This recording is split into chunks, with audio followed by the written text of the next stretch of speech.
now that these are dry, they're looking really nice. I really love the texture on these with the tea bags.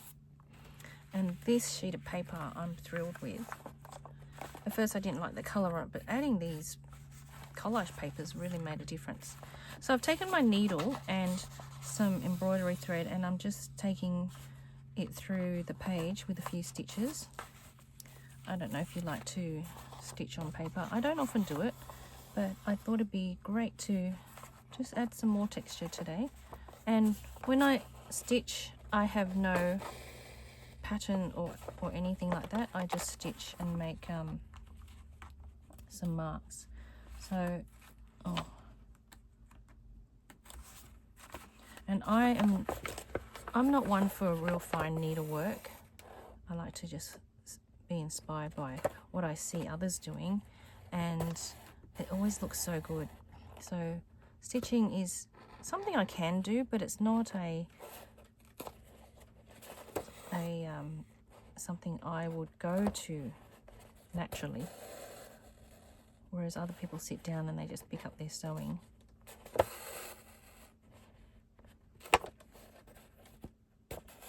I like things that are quick. That's why I'm doing this kind of stitching. It's nice and quick. I do one on this page, and this is, I have no idea what it looks like on the bottom. Oh, it's interesting. Doesn't look too bad. So quickly finish that off.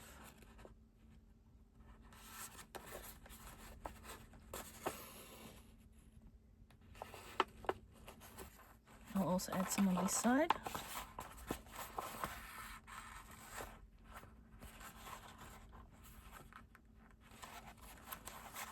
Make them a little bit smaller on this side. I often just do a little running stitch and pull it all the way through. It's a little bit different on paper because you can't scrunch up your fabric.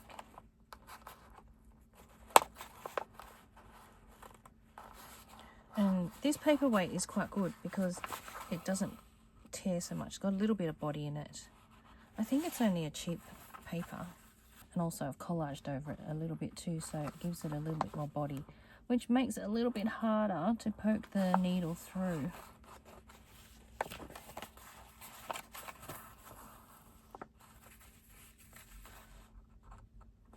Okay, just a couple more stitches, and then I'll finish it off.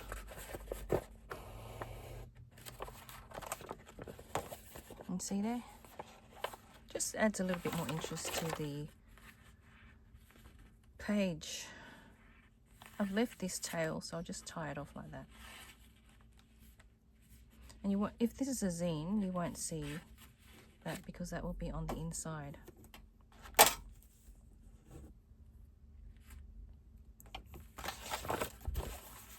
So you can actually finish the zine now. Fold it up in.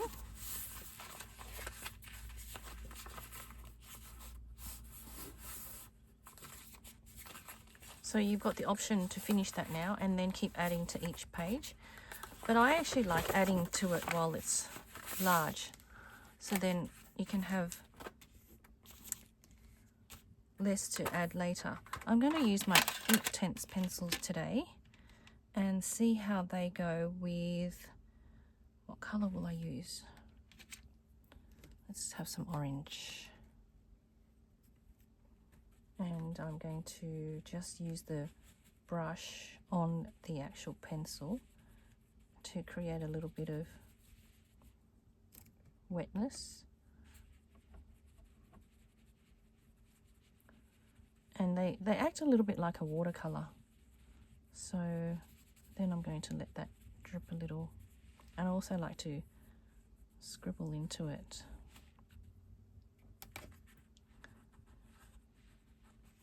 See how that goes.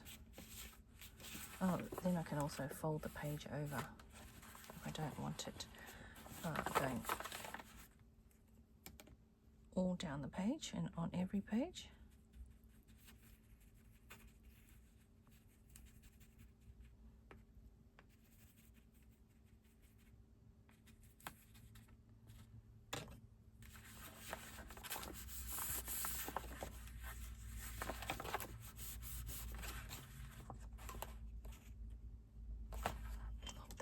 organic look.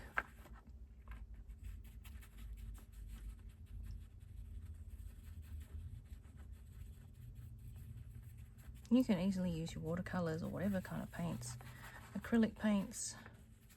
I just wanted to keep it simple and have it dry quickly today.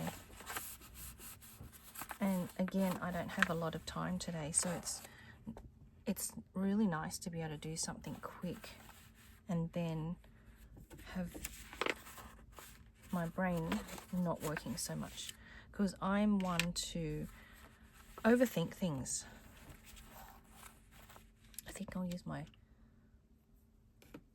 what's this one called? Bark. Add a few more scribbles.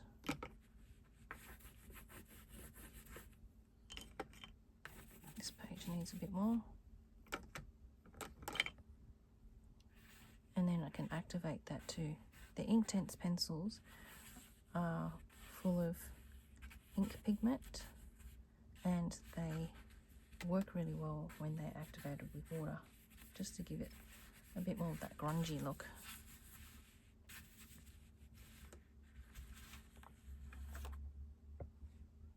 Beautiful. Now there are some light spots there. I'm going to grab a stencil. I've pulled out my archival ink by Ranger and got this lovely little brush. I'm going to make a few marks here.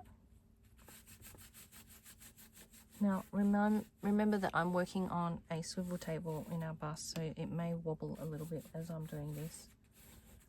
So excuse the movement.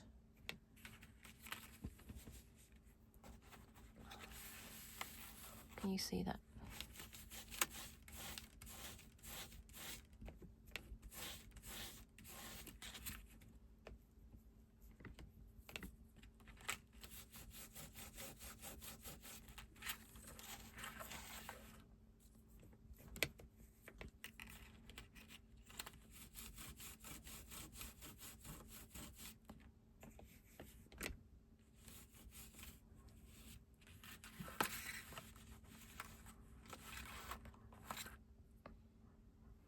And I'll get these smaller ones.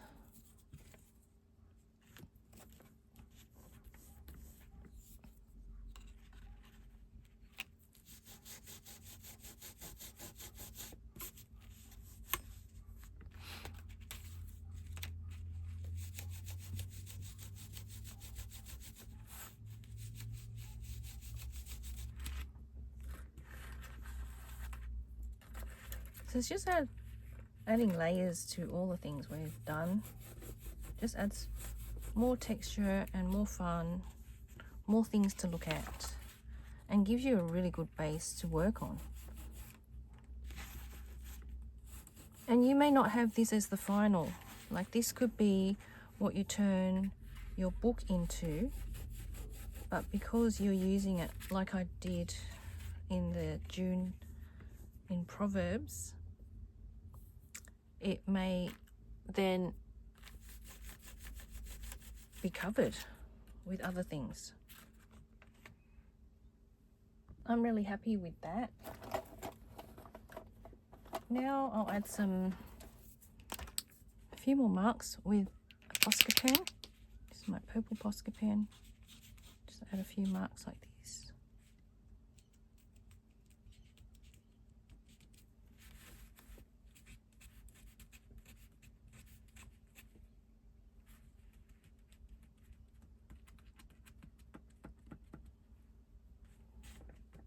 Oh, I love when that kind of thing happens, because I'll just put a little bit of water. Oops, I put my pencil inside the water jar. Just drip it. And then that just becomes a drippy mess. I find things like that just add so much more fun to the page. Even if you try to replicate it, you wouldn't get something like that.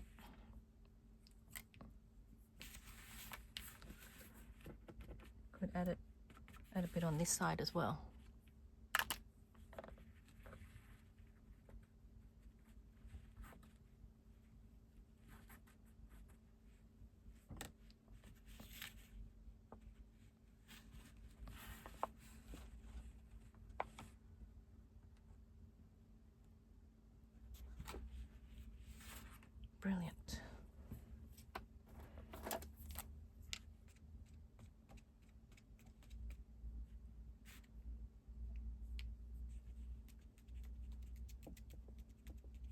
And you will make your own marks so that it becomes yours. Your style will start to be revealed as you continue doing more and more of this kind of practice.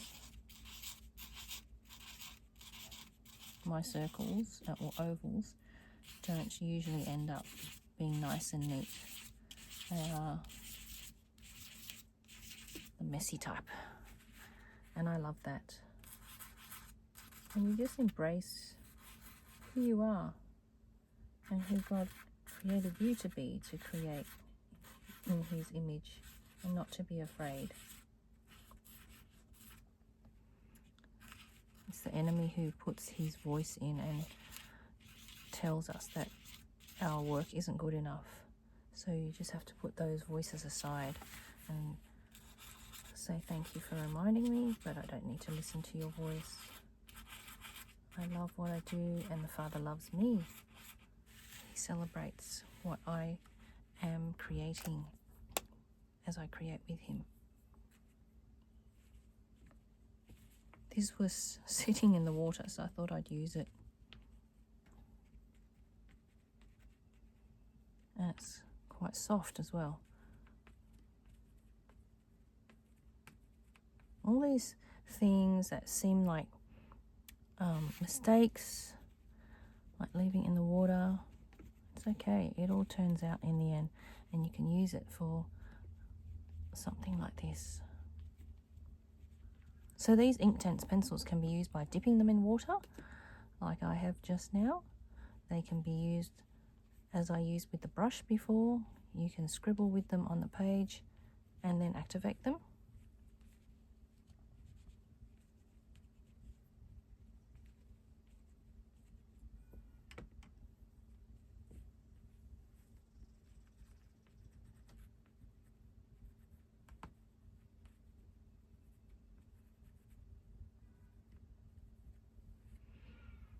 Very good. I'll let that dry. So I hope you've had some fun working along with me, or going back over this video and playing. There's so much more you could add to this if you want to add more. And you just go to town. So that's a little start of what to do with your blank page. And when this dries as well, this will look amazing. So I'll set that aside to dry, and it's fairly dry now, almost dry. So from here, I'm going to fold this into the zine.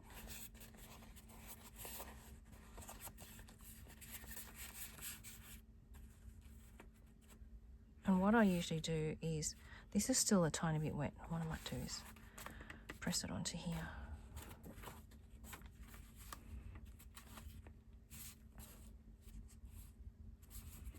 And I have my own folder here.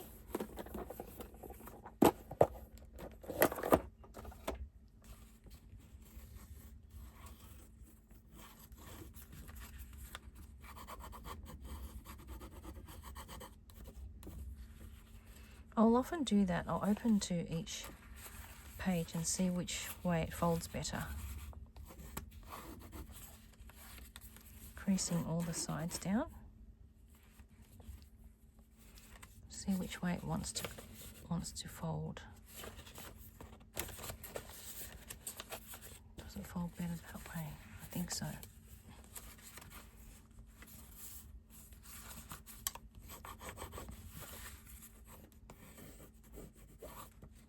See how that doesn't want to meet in there so well? And that's where I'll get my sewing machine and I'll sew that together. And then I'll fold it in.